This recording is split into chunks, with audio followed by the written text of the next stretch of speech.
Jai Sadgurudev. Good morning to all of you. My name is Srirang and I have joined this satsang from North Carolina. So welcome again to English satsang organized by North America Institute of Vihangam Yoga.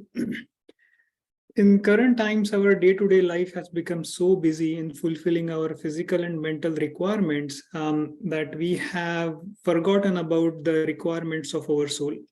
So first of all, I would like to congratulate each one of you for taking some time from your busy schedule to fulfill the requirement of our soul.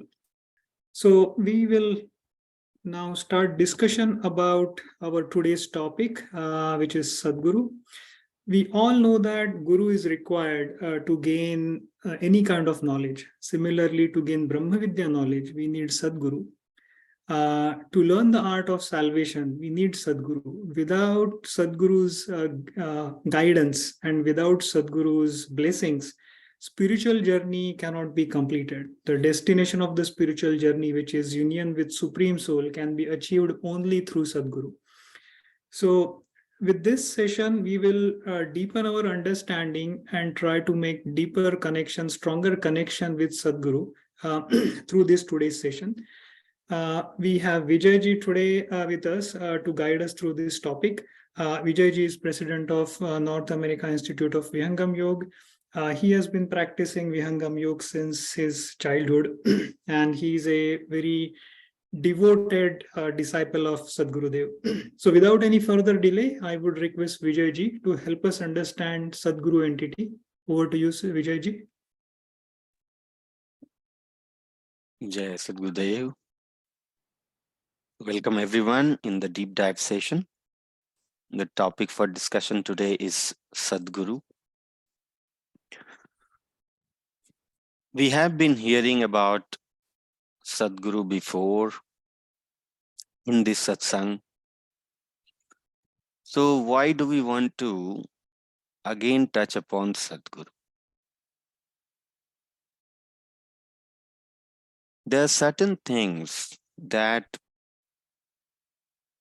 we must be very adherent to in order to progress in spirituality.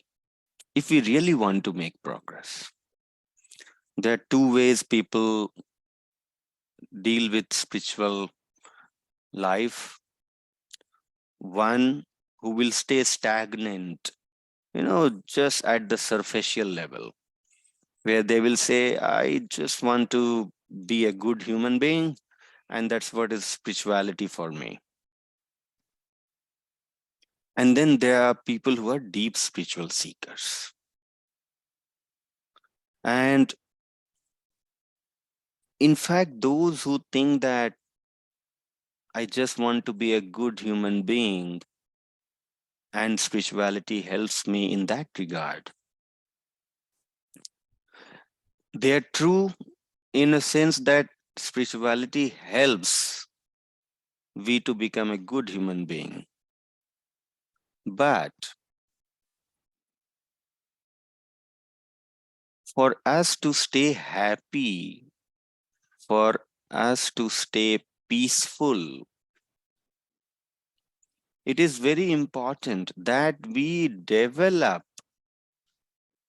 certain level of upliftment within ourselves. Those who think that I want to become a good human being, maybe they will train their mind, their intellect to behave in a certain way. But what kind of feeling you will have on certain situation? Maybe from outside you will behave good, but from inside you may still be suffering if the state of our inner core is not uplifted. Maybe from outside we will say that, no, I have to behave well. I am a good human being. I cannot unnecessarily be angry with things. I cannot overreact on certain things. Maybe you're training yourself. So from outside, you are controlling yourself. But from inside, you may still be suffering.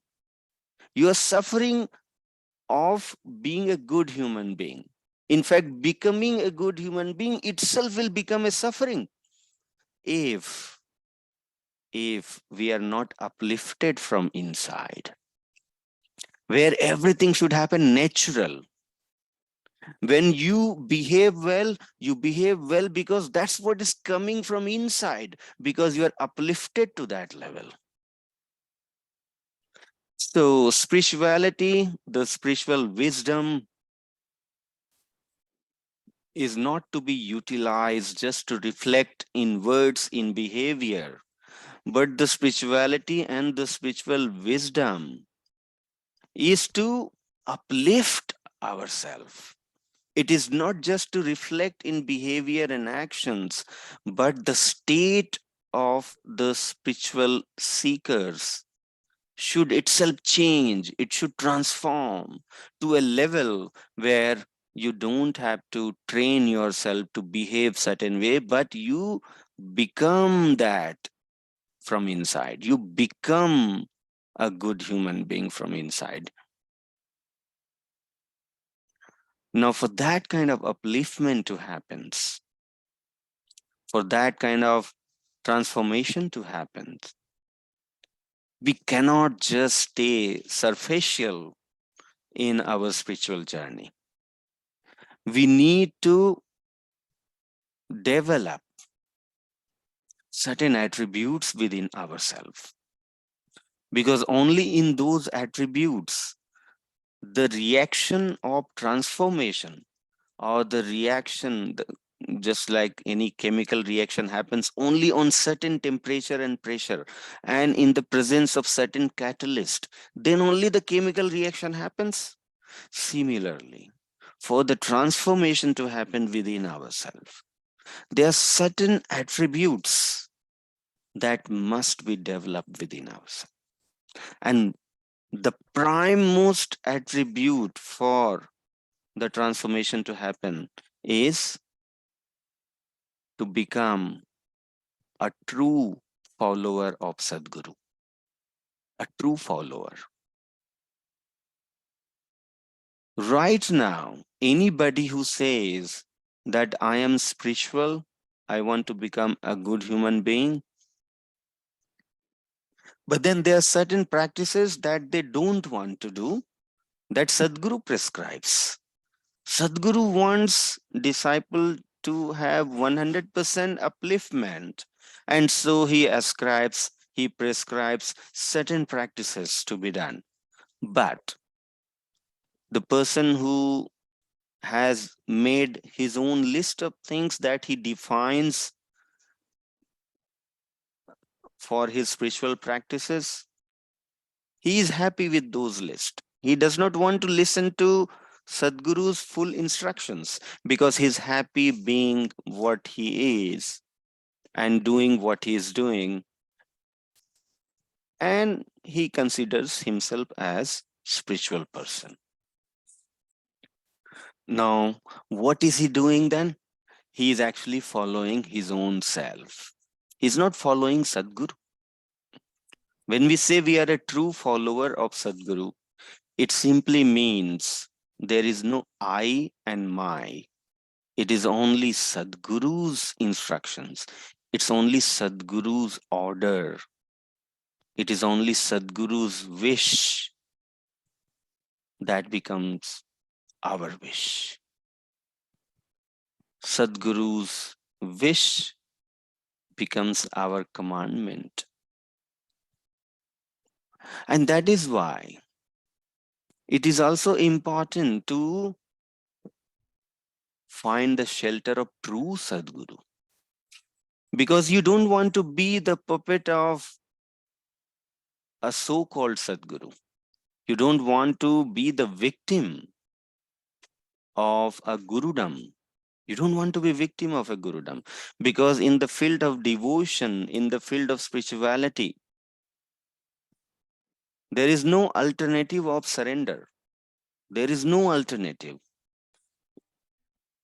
If you want to become, or you want to leverage the benefits of spiritual practices, then there is no alternative of surrender.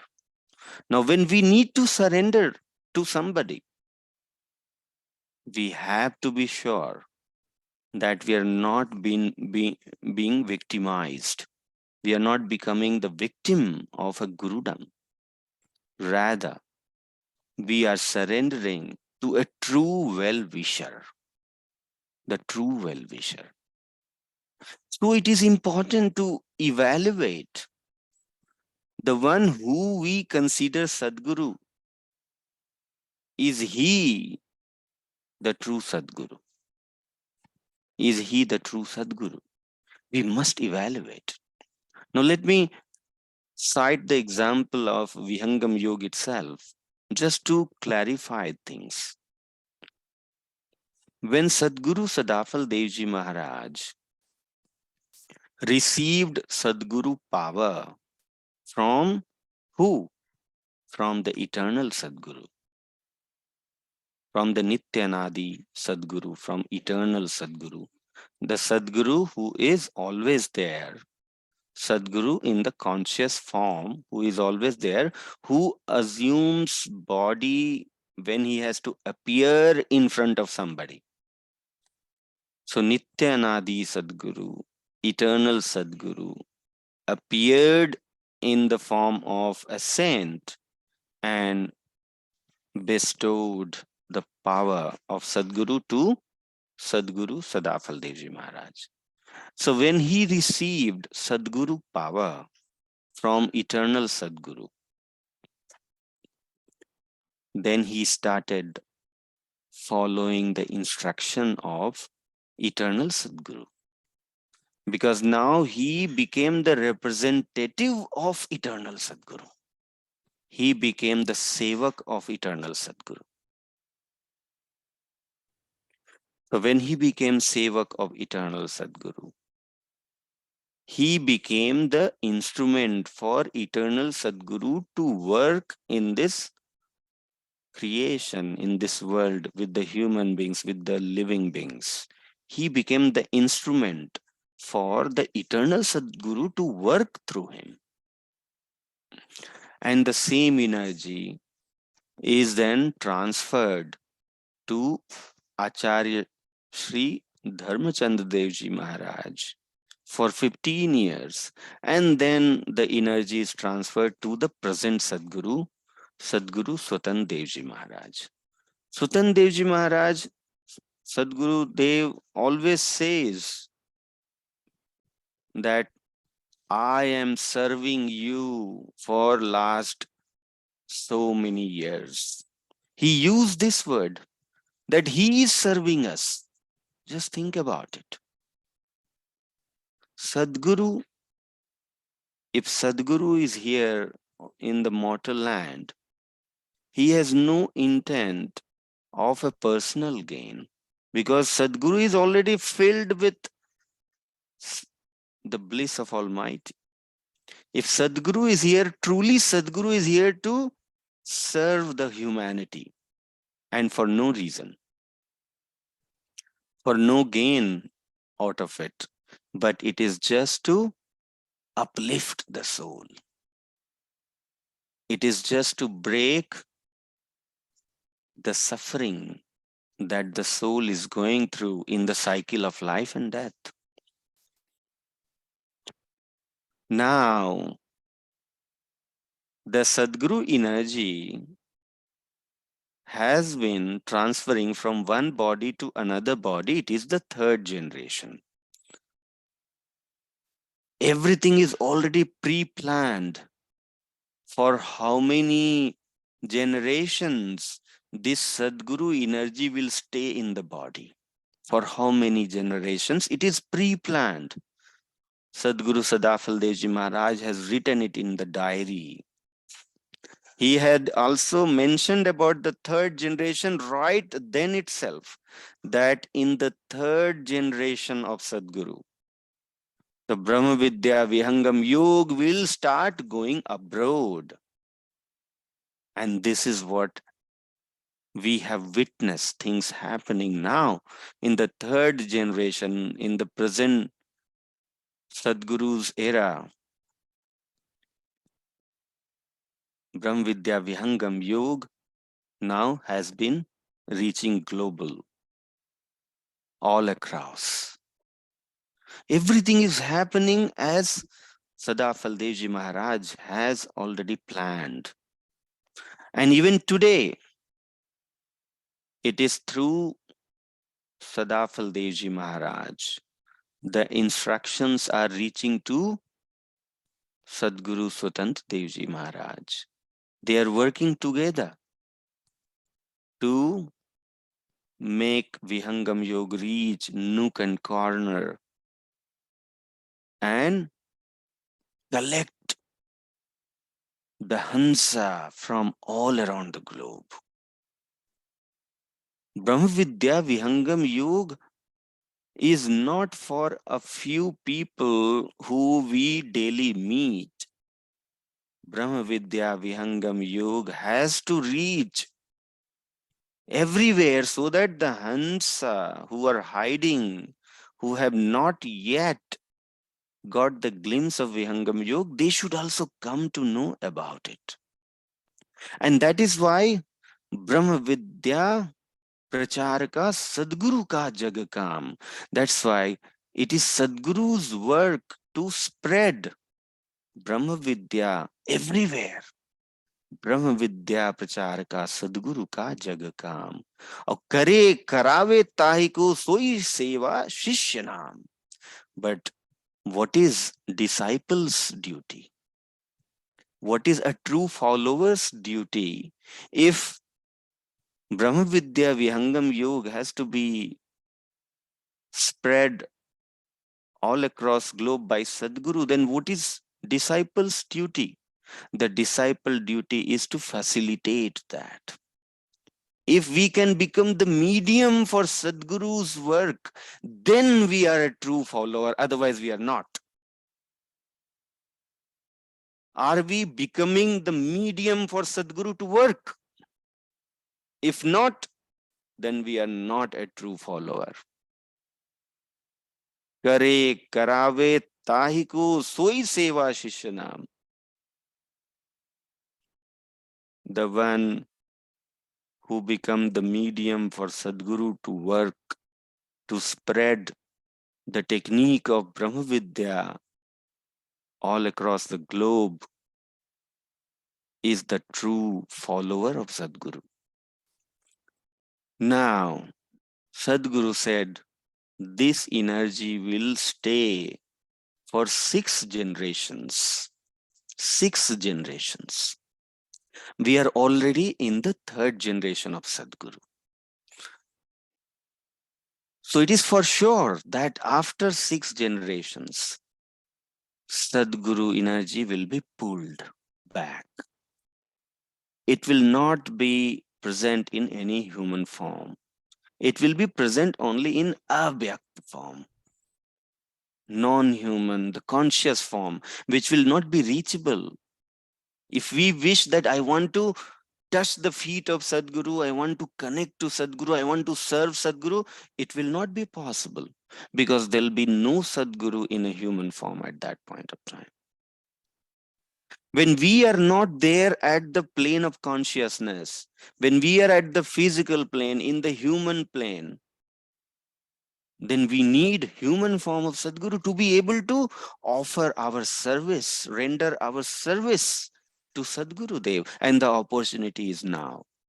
The opportunity is now because you are in the human form and the Sadguru is in human form. The opportunity is only now because you never know that in next 2 life, whether you will be in human form or you'll be in other species. If we miss to offer our service to Sadguru, there is no guarantee what incarnation, what life we are going to get in next life, next 2 lives. We have only 3 more generations left for Sadguru to stay in the human form.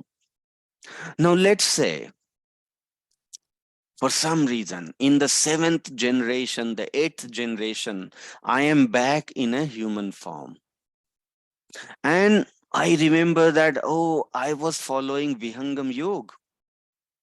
And I see, oh, there is a lineage, and yes, this is the present Guru in Vihangam Yoga. Should I blindly follow that Guru at that point of time? Should I blindly follow? Because if Sadguru energy has to stay for 6 generations, that means 7th generation will not receive Sadguru power. So Swarved will be there. The wisdom will be there. The theory will sound everything perfect, all correct.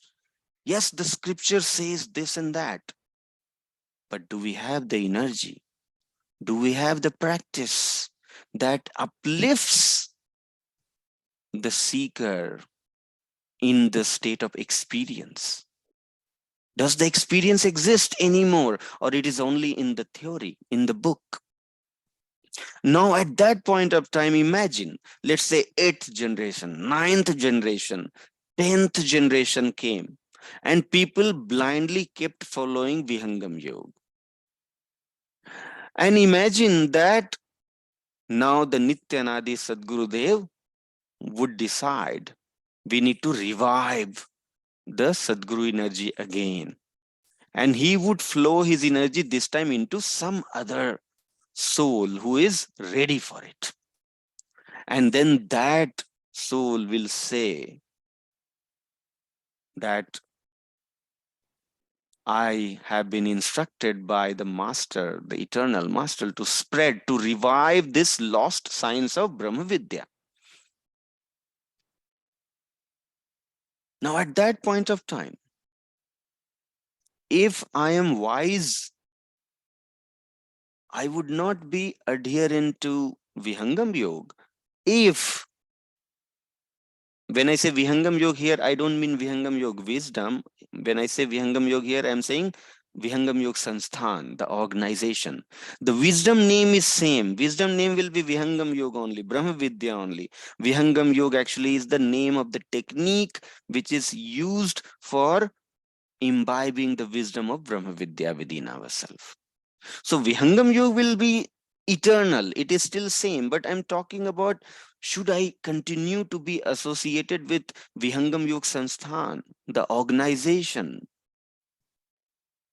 when the Sadguru energy actually is now somewhere else? So I must make a wise decision. It's not the organization, it is the Sadguru that matters. It is not the organization, but the Sadguru that matters. Where is Sadguru energy? Even though, for example, there are many lineage of gurus that we have been following in our family. Many people are connected to some guru because their parent, their grandparent, their great grandparents, they have been following that lineage of guru. But what we need to re-evaluate is Sadguru energy there? Because Sadguru energy does not stay in the human form forever.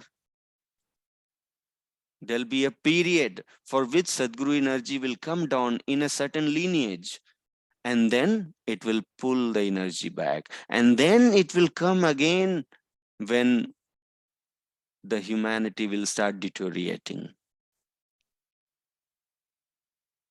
So we must evaluate who we are connected to right now, who we are connected to, which guru we are connected to. Maybe 6 generations above, Sadguru energy might be there. Maybe 10 generation above, maybe Sadguru energy was there. But should we continue blindly following the same lineage now? After 6 generations, even Vihangam Yug Sansthan would have Swarved, but will not have Sadguru energy. Sadguru energy is only now. So who we are following, we must be making sure that the Sadguru energy is there. Because once we make sure the Guru who I need to follow for making progress in spirituality, there is no alternative for surrender. You have to surrender. And what is the sign of surrender? When do you think that you have surrendered? When you start doing Guru's work. Because surrender means you do what Guru wants. That's called surrender. Surrender does not mean that you still live your own life in your own conditions and just thinking that, oh, Guru, I have a Guru and I must behave well. I cannot do any pap. I have to do only punya karma because I have a Guru. That means you're still following your own things only. You're not doing any Guru's work. You are just doing something for yourself. That's it. You're not doing Guru's work. But the true sign of surrender is that you have been started utilizing your time for Guru's work. Guru's work becomes your mission. Your mission is Guru's mission is your mission. That's when you are the follower of a true Guru. So we want to use this opportunity to think about it. Am I truly following Sadguru? Am I a true follower of Sadguru? What am I doing that Sadguru wants to do? What am I doing that Sadguru wants to do? Sadguru wants to spread Brahma Vidya to nook and corner of the globe. What is our contribution towards that? What is our contribution towards the prachar? Making this knowledge spread to the needy Hansa who are waiting, I don't know where. Only Guru knows. Guru is working with all those Hansas in conscious plane. Guru is constantly working with those soul, making that soul ready for this Gyan. But what is our contribution? And why should we contribute when Sadguru is already working with that soul? It's because we have to become medium for Sadguru's preaching to reach that in a physical form. Sadguru is working at the plane of soul, but that soul needs a formal initiation into Vihangam Yoga. And for that, we have been given this seva. And this seva of taking Vihangam Yoga wisdom to other actually is the instrument for our growth. The seva of taking Vihangam Yoga wisdom to others is the instrument for our own growth.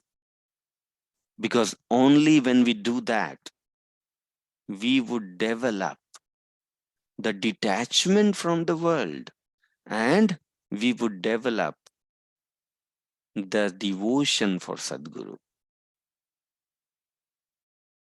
When we work for Sadguru, our working for Sadguru itself is the reflection of growing devotion for Sadguru. More we grow devotion for Sadguru, more we would like to do things that Sadguru wants to do. So more we work for Sadguru, more we create opportunity to grow devotion within ourselves for Sadguru. If there is no seva, there is no anubhav. If there is no service, if there is no Guru's service, if there is no seva, if there is no service, there is no experience. There is no spiritual experience. And this is not that I am telling. This is what Sadguru has already told in Svarved. दुर्लभ इस सन्मार्ग को भाग्यवान नर पाए और सेवा जित प्रिय शिष्य में यह अनुभव गति आए. This path of experience, this experience of Brahma Vidya is for whom? One who has pleased Sadguru with seva. When Sadguru is pleased with our devotion, with our seva, then this rare gem of experience, the Brahma Vidya, the experience of Brahma Vidya is gifted to us by Sadguru. So there is no alternative for seva also. There is no alternative for surrender. There is no alternative for seva. If one thinks that I will grow in spirituality without rendering my service to Sadguru, then there is one door of progress that you have shut. You have shut the door. When we think that I don't need to do seva, I will just do worship, I'll sit in front of Gurudev every day, I will do daily prayer, I will meditate daily. My body is aging, I am very old, and I cannot do seva because my body does not permit anymore. If we reject the opportunity of seva because of our physical limitations, and we decide that I'll just be on my own, doing my prayers, doing my sadhana,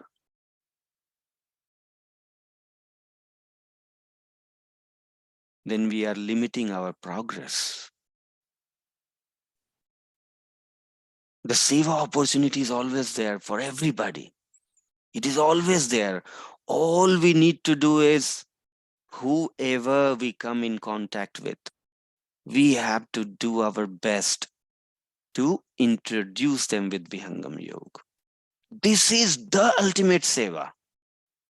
Whoever we come in contact with, there is an opportunity for everybody.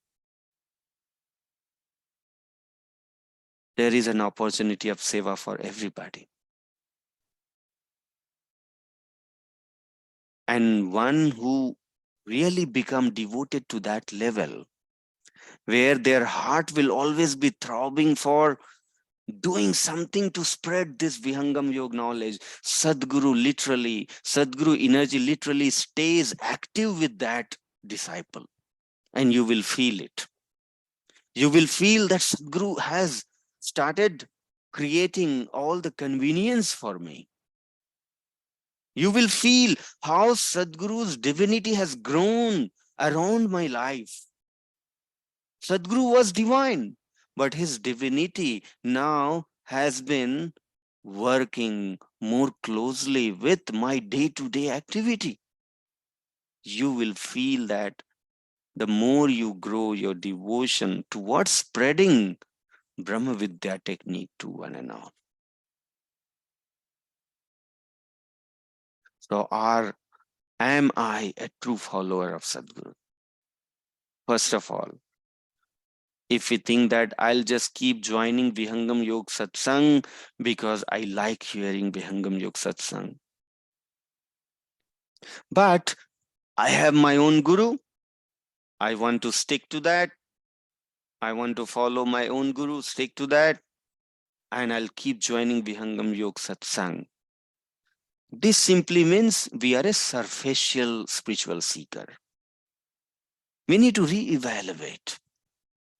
Do I have to continue as superficial spiritual person, or I have to grow, uplift myself, transform myself, and experience what spirituality is supposed to give the experience of? Am I doing something for the Sadguru? I leave my thought at this point and would request people to reflect, think about what am I doing for Sadguru Prachar? And if there is any questions, any guidance needed at this point, we can discuss that. Boliye Sadgurudev ki jai. Thank you, Vijayji. for such a beautifully explaining what the Sadguru entity is and what is our duty towards Sadguru. So few points that basically resonated very well with me is the importance of seva towards Sadguru. I think what you said is basically the best way to offer prayers to Sadguru is through seva. And when we align ourselves with Sadguru Seva, the miracle starts happening. Sadguru energy will start working for us. We, in fact, people who attended yesterday's Badmini ji's satsang, she did say that spreading Brahma Vidya knowledge is the best seva we can do. And the reason for that is Brahma Vidya knowledge stays with the soul forever. They may not be able to take advantage of it in one, a particular life, but eventually that knowledge will grow into a bigger tree, and they will be able to take advantage of that knowledge. So it is very, very essential for all of us to understand the importance of seva. Another point that Vijayji said, that our physical condition should not be a barrier.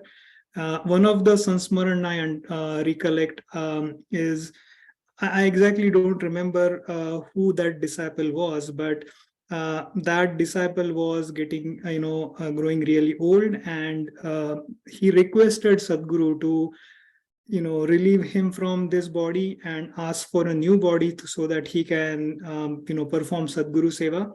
So that time Sadguru said that, the seva that you have is, just sitting in the ashram. So sometimes, when you have that real deep desire towards, seva, Sadguru will give us a seva which is, that we can easily do. When from, this Sansmaran, you can understand that just sitting at the ashram, devoting time sitting in the ashram was the seva given to that disciple by Sadguru. So, we may think that we have to, go completely crazy, do things which we, stretch ourselves too much. That is not what is Sadguru is looking for, but what is Sadguru looking for is the ease through which we do seva, and how, it should come from within. We don't have to force, we are not basically forced to do something, but when it comes from within, and when through complete surrender, that is the seva that Sadguru is expecting from us. So thank you, Vijayji. It was really helpful, very insightful. So we'll open the floor for questions.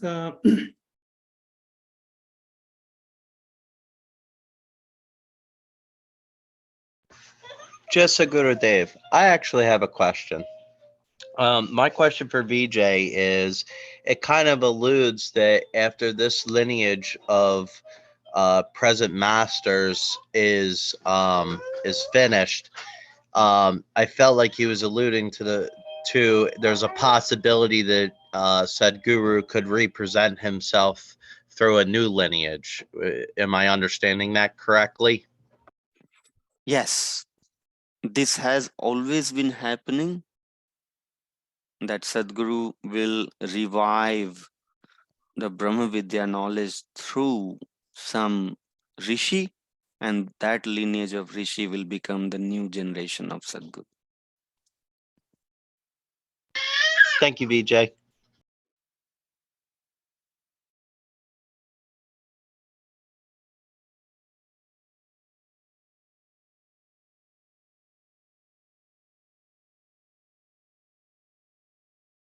Do we have any more questions for Vijayji? Because I know this is very deep topic.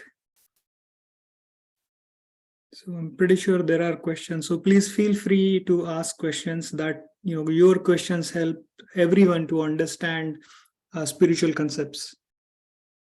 Jai Sadgurudev, this is Lal. I don't have any question, but I just wanted to give some recent examples of seva. Probably that will also help listeners to understand what Vijay is talking. I think just a little bit glimpse. So recently I was talking to one of Guru Bhai. I would not tell the name exactly because I don't know if that's his mentality to be announced or not. But anyway, so I was talking to one Guru Bhai, and he said that normally he doesn't say those things, but somehow he was able to kind of convey that message to me, that these days I have to wake up almost a whole night every day, but I said, okay, what, I mean, is it because of your office work kind of growing big, and you have to work a lot for office? He said, no, it is not for the office, it is for the ashram seva. And then I said, okay, but whatever you are working, you must be kind of proficient. And for me, because I was trying to see whether I can be of any help. I said, the technology that you are working on, I really don't have any skill in that. And when I look around, I see very few people know about that. um, he didn't say that, okay, you can still learn, but he just gave a glimpse. He kind of gave an idea. He said that the technology that I'm working for as a part of seva, I also don't know anything about it. And probably I have, I learned in the college maybe 15-20 years back. So that kind of that surprised me, that I'm also almost in the same boat. What he was working on, I had learned maybe many years back, but he dared to come forward and do the seva, and not only in his comfort zone, but he's waking up whole night just to accomplish something, just to kind of complete that task. So that's I just wanted to share here that those great sevak of Sadguru, they don't just work in their comfort zone, they go beyond that. It's physically, mentally, socially, however it is, but they never work in their comfort zone. So I think we all should at least try to be the person like him, sevak like him. That's all I just wanted to add. Thank you. Thank you, Lal Muniji, for sharing such a good example of how people are coming forward and going out of comfort zone to get associated with Sadguru Seva. Thank you, Lal Muniji. Monica ji, I saw you came off of mute. Do you have a question? Jai Sadgurudev, Sriranji. I'm not sure if it's a question. It's like a mixed thoughts running in my head. I really liked what Lalmani ji just spoke about, because I had a question right before that when you were explaining about a scenario where there was an aged sevak of Swamiji and who body was not allowing him to do any seva. And then you mentioned that it's not about stretching ourselves. And then actually my mind went into a string of thoughts at that point, thinking that although that scenario does make sense because of a person's current situation where the body doesn't allow to do seva, but I was just thinking that because we already know there are different ways we can perform seva for Sadgurudev, in the current times, Swamiji himself says in every Amritwani about Swarved Mahamandir Dham, where we can do seva monetarily, as well as prachar prasar work, which is always been of a prominent importance. I was just thinking that sometimes we run into situations where we are always actually thinking of doing some sort of seva, and these two sevas always stay at the top of my head that I must continue doing because this is the need of the hour, that we should not take it lightly. But like Lalmaniji said, I completely agree with his statement where he says that we need to at least try to stretch ourselves, because sometimes, like, I'm a hyperactive person in the sense that even though I sometimes think that this week I'm gonna take it, take it slow. I'm gonna not worry about too many things. I won't accomplish many things. I'll just try to relax my mind. But by the end of the week, actually, when I look back, I've already accomplished.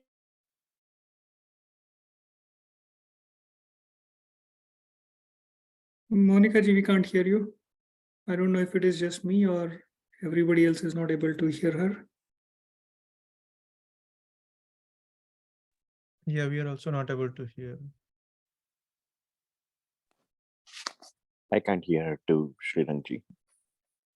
Monica ji, if you are able to hear us, we have lost your audio.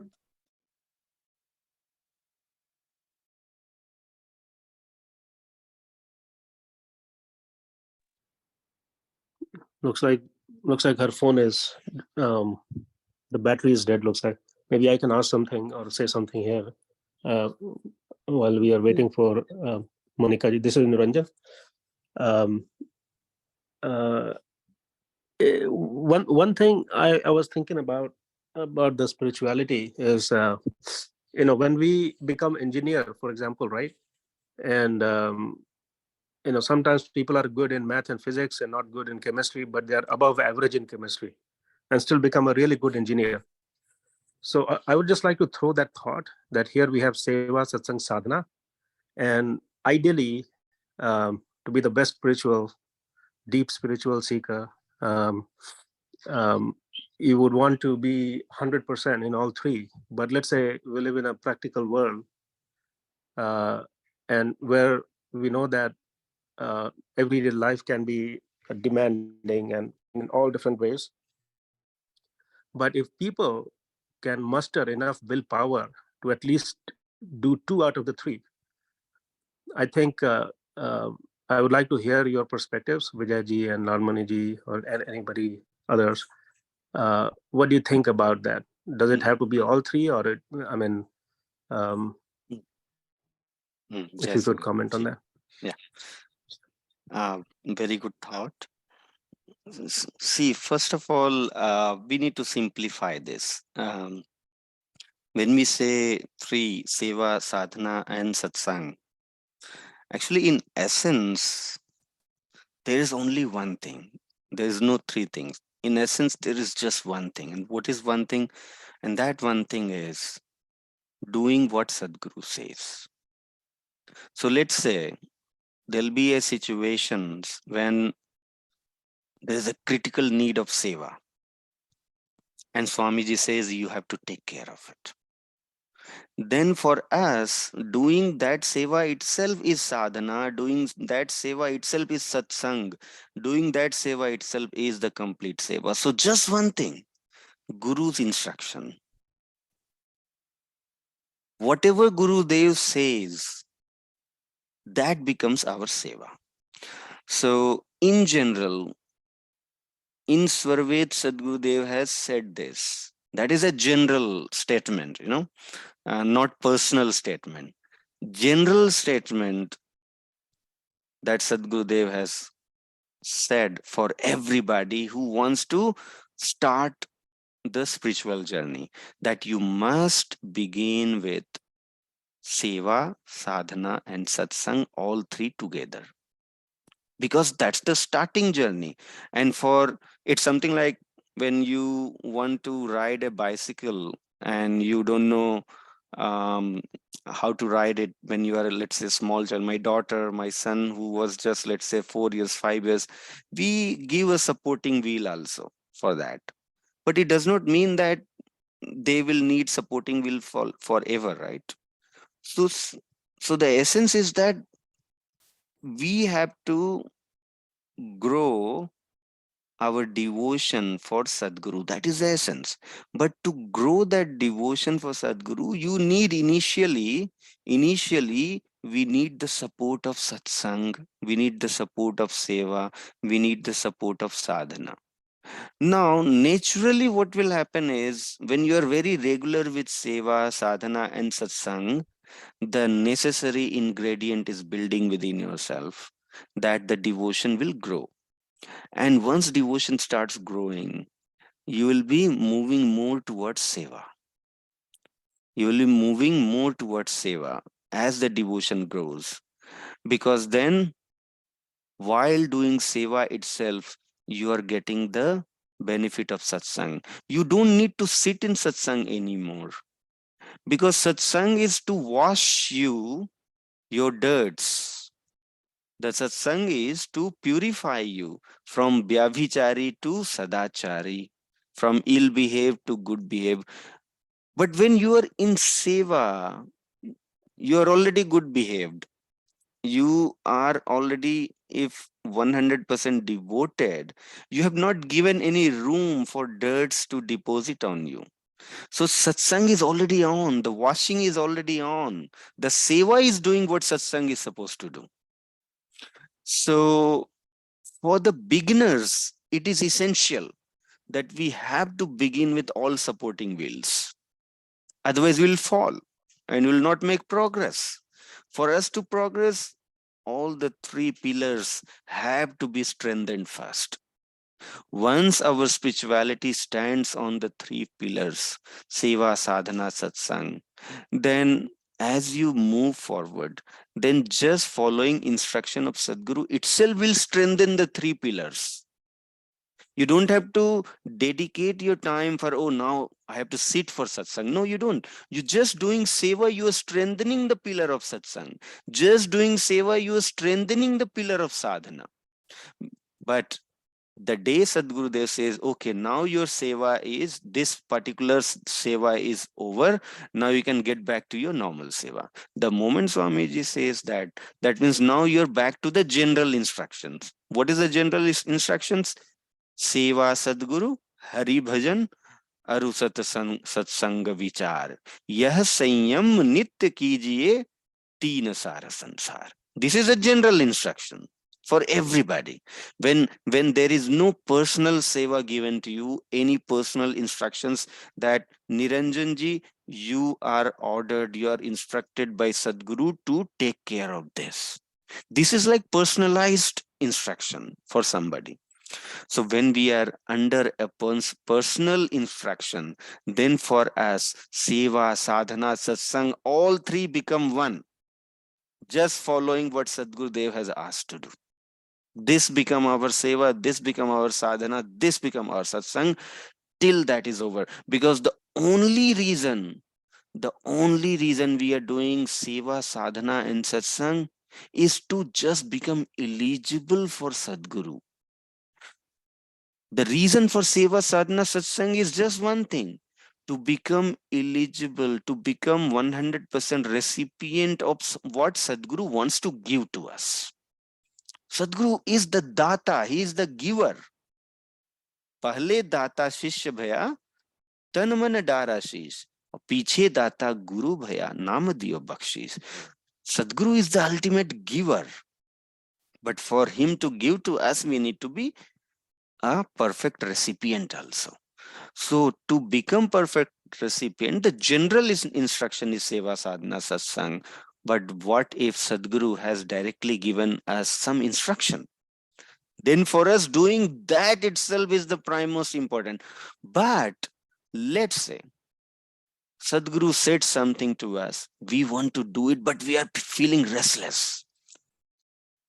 Then of course, if you're feeling restless, you want to do that seva, but you need courage, you need strength. So you want to do some sadhana also so that you get some courage. You want to do some prayer also. But aim is just one thing.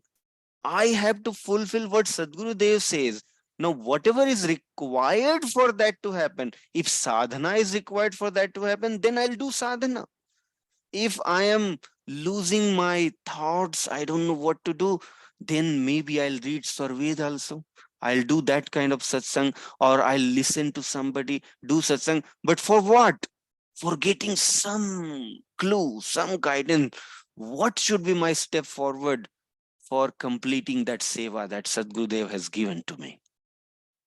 So your chetana, your consciousness is not on sadhana, not on satsang, but just on that duty that Sadgurudev has given to you. Now, to fulfill that duty, you are seeking the solutions from sadhana. You are seeking the solution from satsang. But satsang and sadhana is not where your consciousness is. Your consciousness is on that duty that is given to you by Swamiji. So we have to think in this line. It is not that we have to, no matter whatever is the situation, we have to do all three. No, we have to do only one thing. No matter whatever is the situation, we have to do only one thing. And that one thing is doing what Sadguru Dev has instructed. That is seva. Seva is nothing but to follow Guru's instruction. That is what is seva. The 100% definition of seva is to follow what Sadguru Dev has said. This is what is Guru Seva. So the general commandment is seva sadhana satsang, but if there is any special commandment, then that is the seva for the disciple. Yes. Thank you, Vijayaji. I think you just nailed it. That is very much, that's why the bhakti yoga is the pinnacle of the spiritual journey. And as long as the devotion is there, the bhaj is there, everything becomes should become a natural process. Like you said, you are meditative, you are sadhana bandh all the time.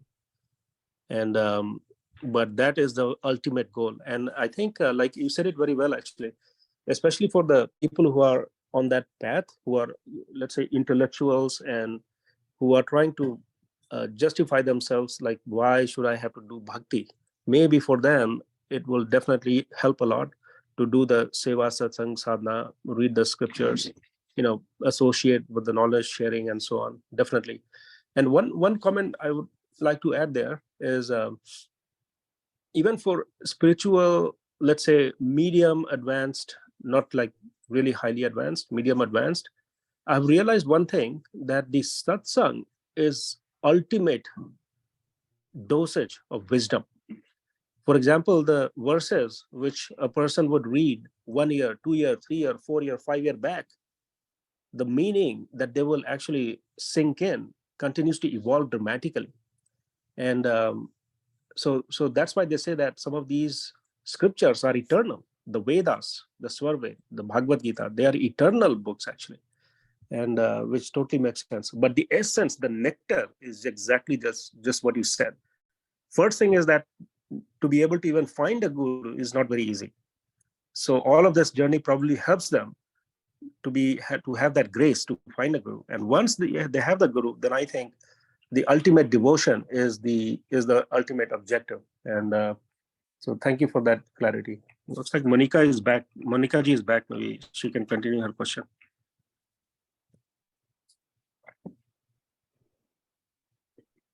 Yeah, Monica, if you want to go ahead, I think she has already answered that question.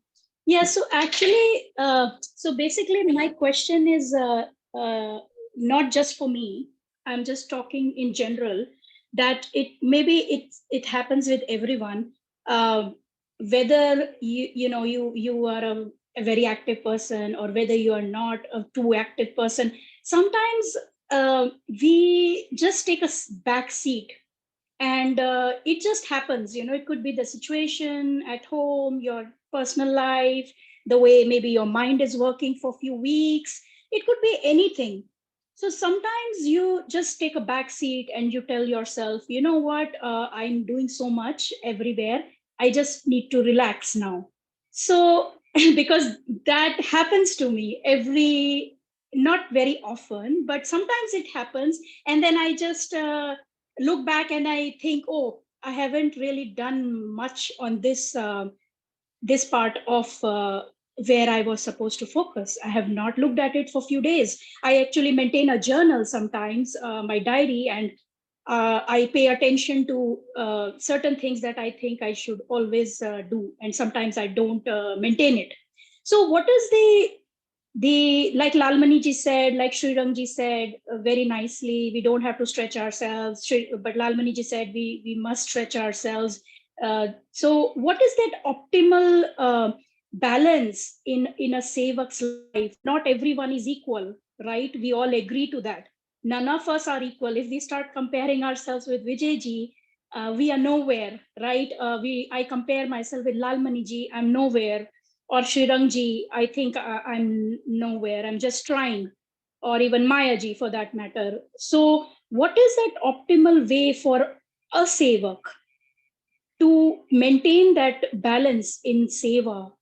And what is that thought process that we should try to remember in our life, so we don't run behind this important pillar of Vihangam Yoga, which is seva. And also just want to add, because Vijayji, you mentioned so many times about Sadguru Dev's order, his commandment, and so many things, right? I'm sorry to say, but I feel because we are in America, Swamiji is in India, we don't have that direct communication with Swamiji. We don't get to go, or we are not in personal touch as such with the ashram. We have a very, like, I would say there is a gap, right? How do I know what is the commandment for me? How do I know that, right? So that part is completely missing. So we are on our own. We have to either we think there is a seva for us, or is it okay for me to think sometimes that Sadguru will pull me when it's needed? So those are the things. Thank you. Yeah.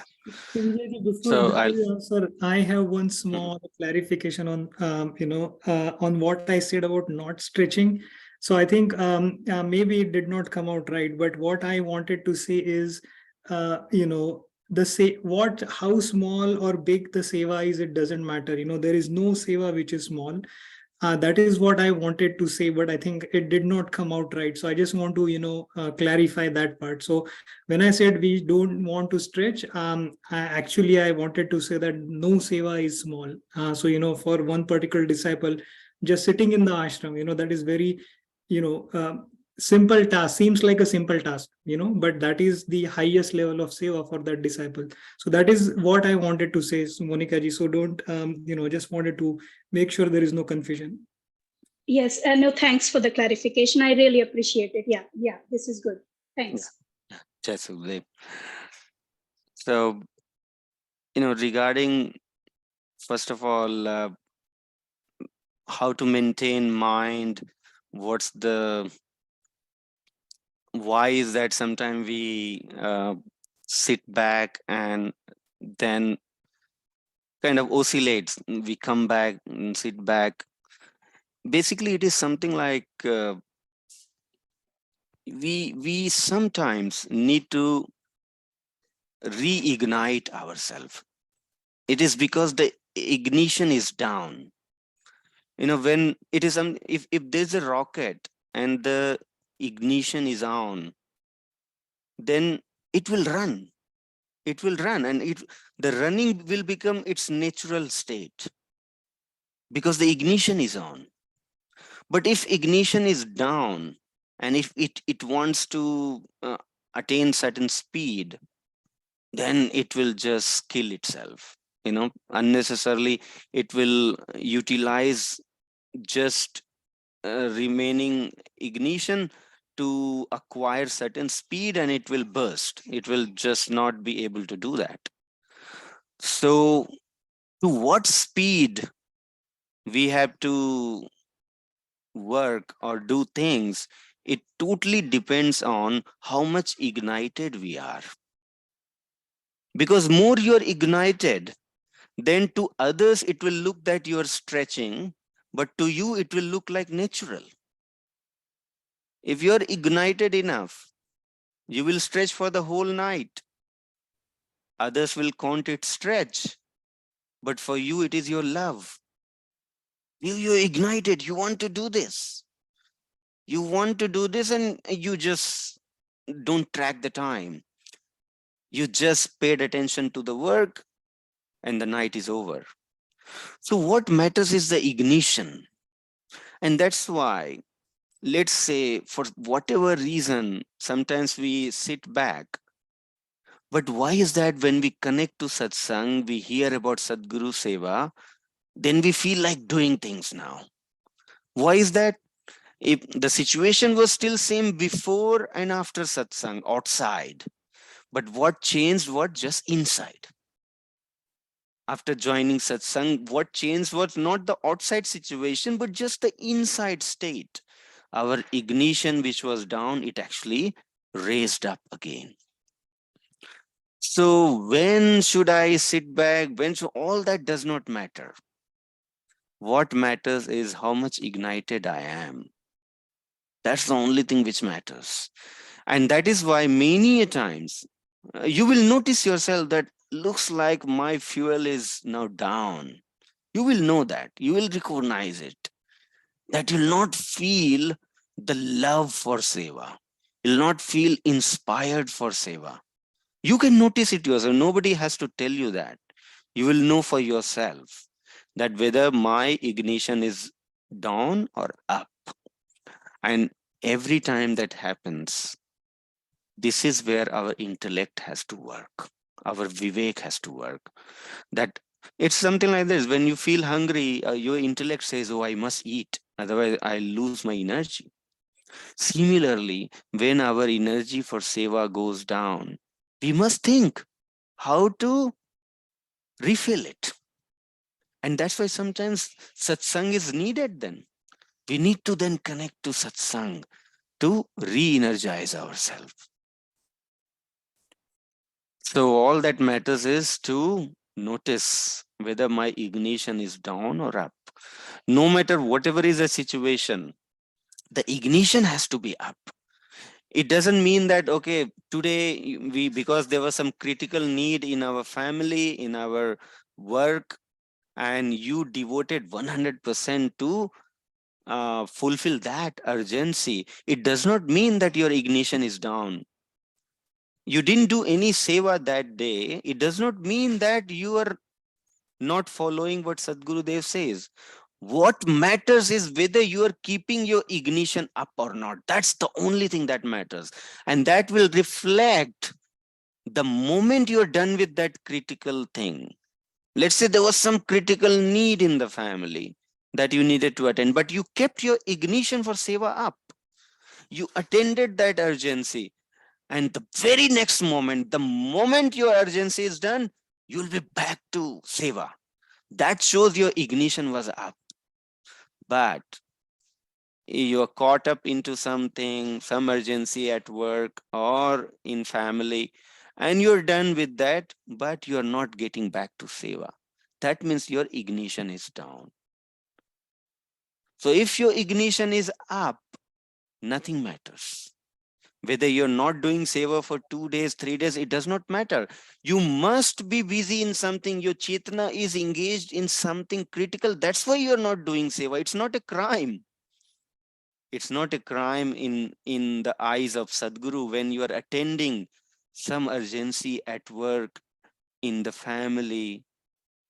It's not that you're not a sevak. No, you are sevak. That's why you are attending even those family emergency as well, because you are a sevak. You want to be a balanced person because Sadguru Dev wants us to grow as a Grihast Sant. But ignition must be up. This is what matters. Ignition for seva must be up. Just to add a little bit on this, कभी भी सेवा quantify मत करो. What does it mean is आज मैंने X amount सेवा की है, कल मैंने ज़्यादा की है, परसों. The moment you start quantify, then only the questions start coming in कि मैं कम कर रहा हूँ, ज़्यादा कर रहा हूँ. Just do what is guided and do your best.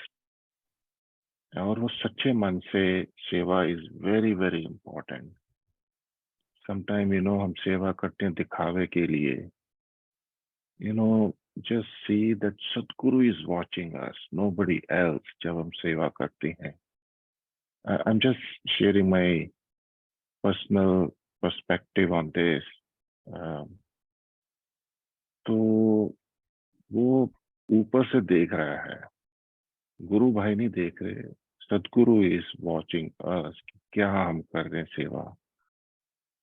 तो Vijay ji, if you could also cover a topic of on seva and aseva, service and disservice. कभी कभी हम सर्विस करते करते डिससर्विस शुरू कर देते हैं एंड हमें पता ही नहीं होता कि हम डिससर्विस कर रहे हैं और हम हमारे चित्त में ये चल रहा होता है कि हम सेवा कर रहे हैं. Something, if we can cover that topic also, that would be great, to align our purity of seva, which is so much important. सेवा से ज्यादा बढ़ गया प्योरिटी ऑफ सेवा. कितनी प्योरिटी लानी है उस सेवा के अंदर, और prioritising our responsibility in our life. कभी कभी मैं सोचता हूँ पार्टी इज मोर इम्पोर्टेंट या meeting Sadhguru and divine is more important. तो ये बड़े क्वेश्चन उठते हैं and then intellect has to decide which is more important. Thank you very much. Vijay ji, आप वो टॉपिक प्लीज कवर कीजिए, है ना. Thank you very much. Yeah, we'll keep that in the future session. Yes, over to you, Shiranji. Just a Gurudev, if I could just say one thing on the topic, I just, and I actually initially felt a little bit uncomfortable saying this because it's not in question form, but I just wanted to put out my interpretation of bhakti and seva.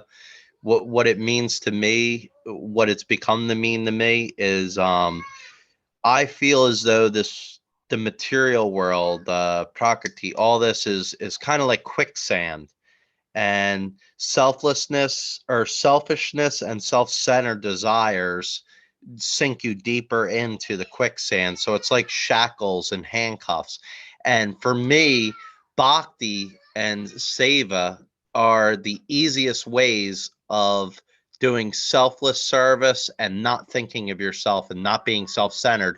And the more you give out of seva and bhakti, the more you have of that, the less it loosens the shackles, it loosens the handcuffs, it frees you a little bit from the quicksand.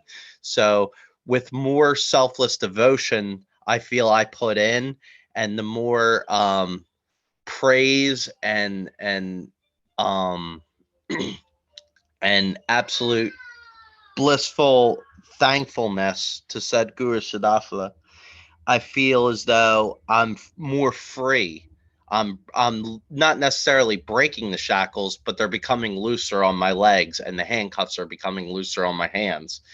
The more I give away of my self-centered thoughts and feelings, the freer I become on the inside. And that's my interpretation, which I go with. I just thought maybe perhaps there's other people that see it the same way, and the way you were describing it kind of sounds the same way.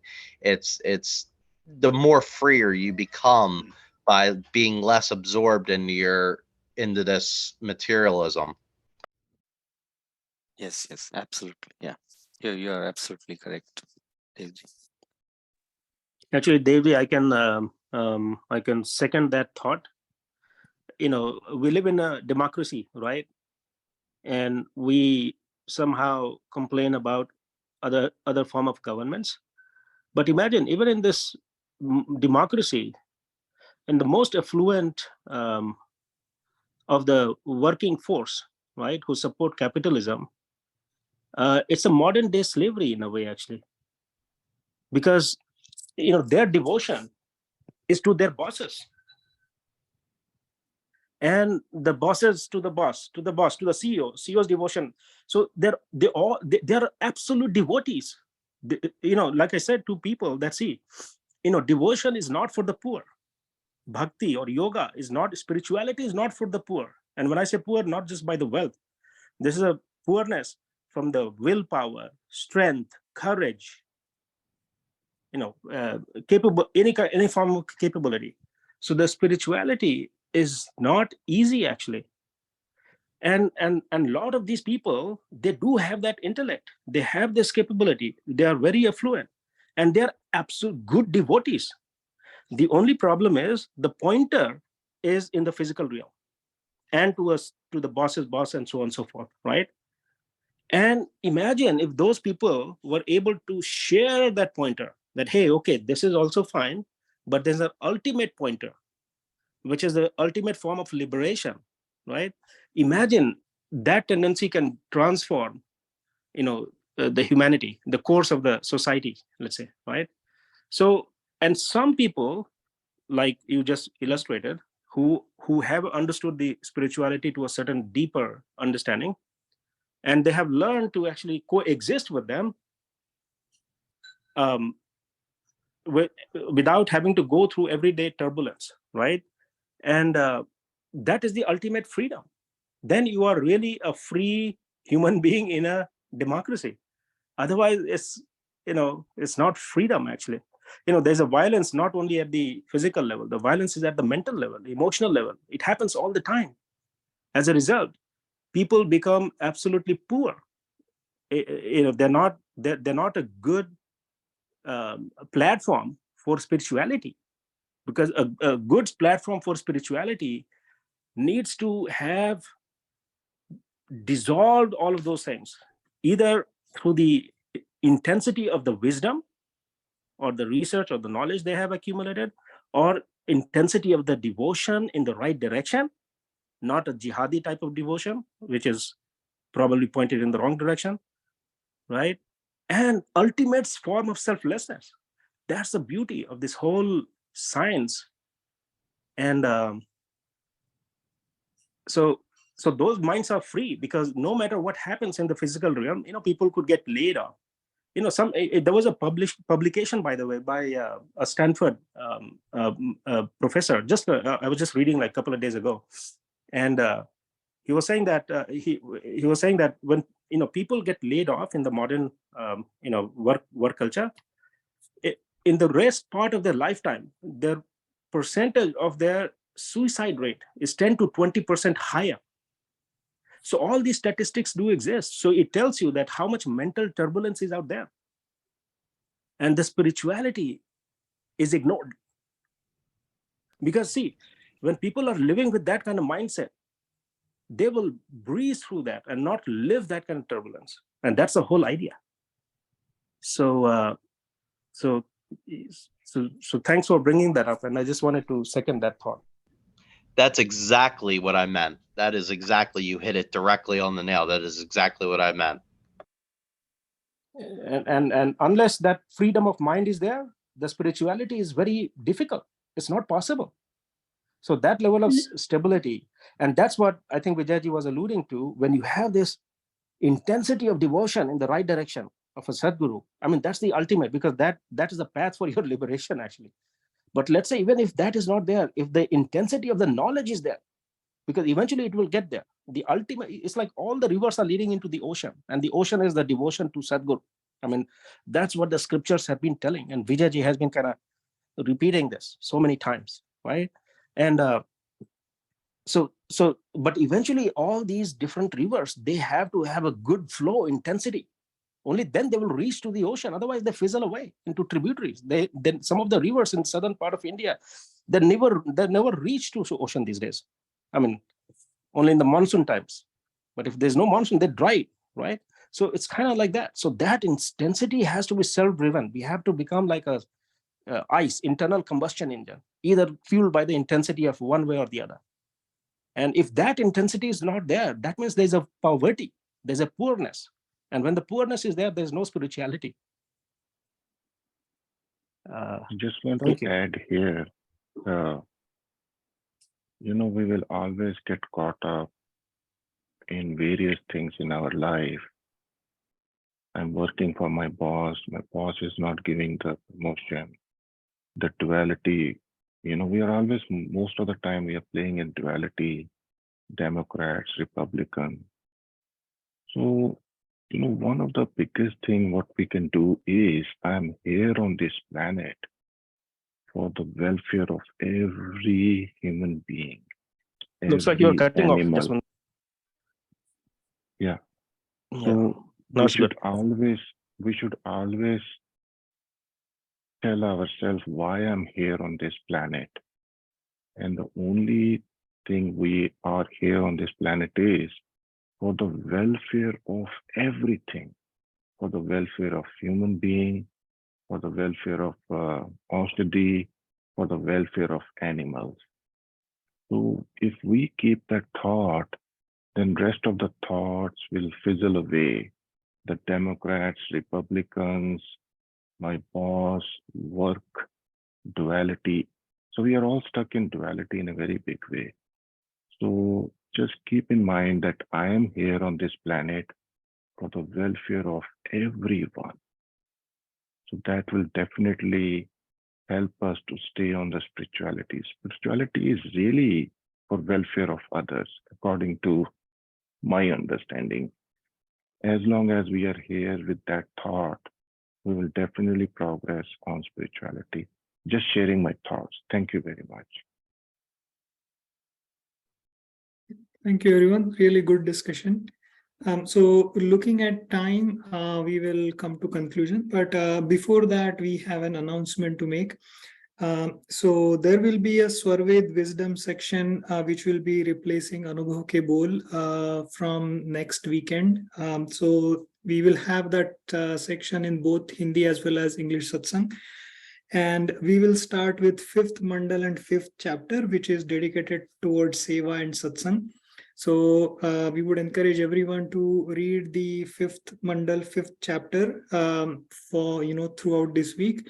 And please come up with your questions so that we can have that interactive session.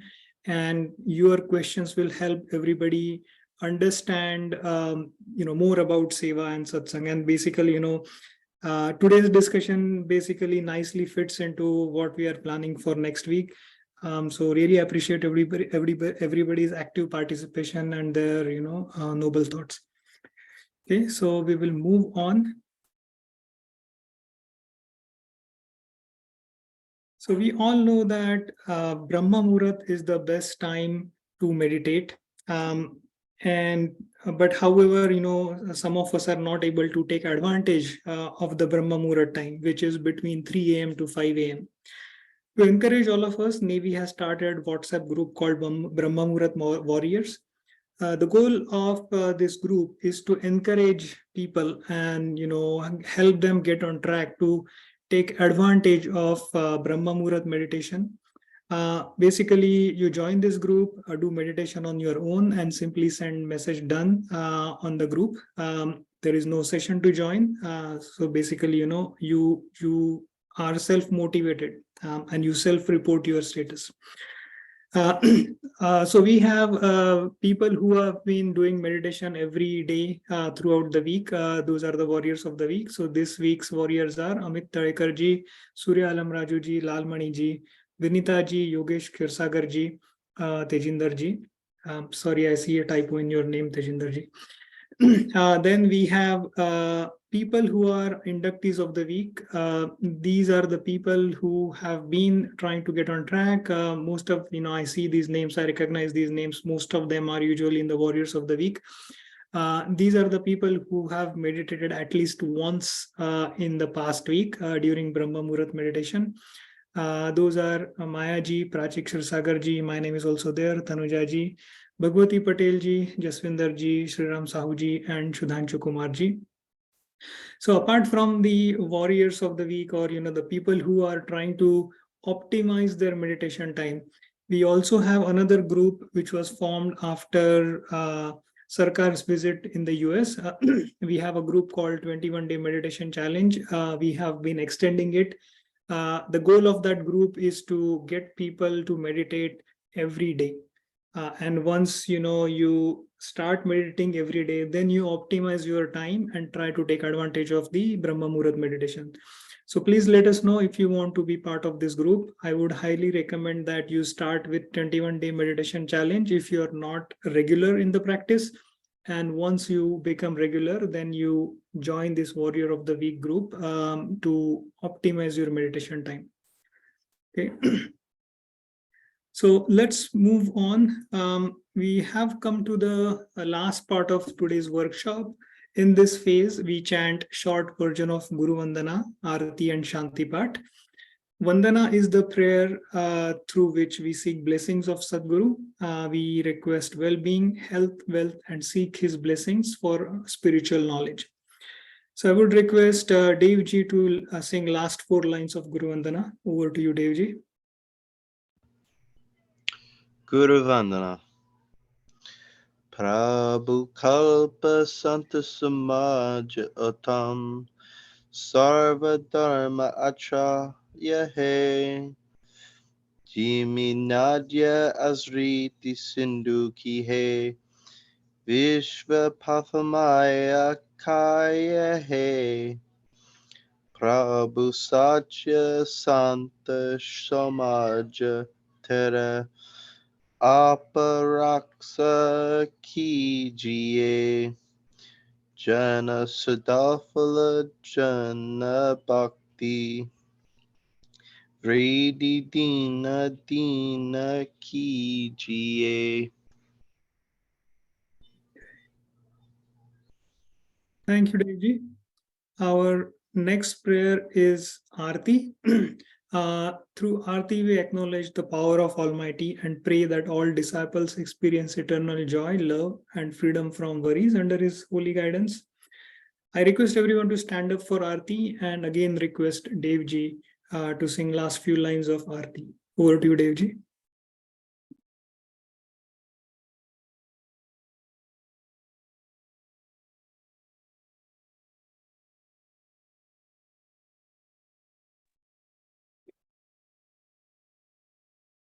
Devji, probably you're on mute if you're already talking. We can't hear you. Sorry about that. Arti.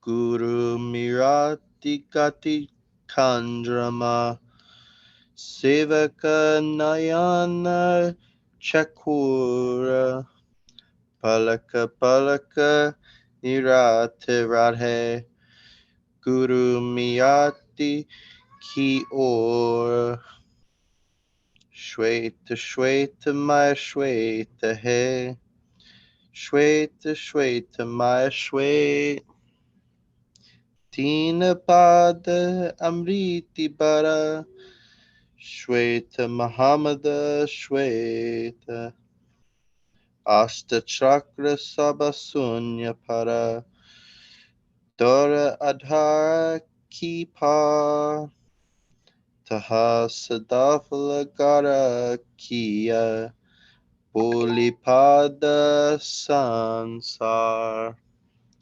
Jasa Gurudev. Thank you. Thank you, Devji. So I request everyone to sit down for Shanti Pat. In Shanti Pat, we chant for peace for everyone in this universe. May Sadgurudev bless the entire cosmos with peace, love, and prosperity. I would again request Devji to recite last few lines of Shanti Pat. Shanti Pat. Hey Prabhu Shanti Sarup Ho Shanti Shanti Maya Shanti Shanti Shanti Jana Shanti Ho Purna Shanti Maya Shanti Hey Prabhu Shanti Pradana Kara Duraho Sarva Ashanti Deva Sadafala Shanti Maya Shanti Shanti Sukha Shanti. Thank you. Thank you, Devji, for singing Guru Vandana Aarti and Shanti Pat with such a soulful and devotional voice. You are a really good example of how to do Sadguru Seva. Your bhav is always aligned towards Sadguru. And I think we should all take inspiration from Jessica ji and Dave ji on how to get involved in Seva all the time. So we really appreciate setting good example in front of us, Jessica ji and Dave ji.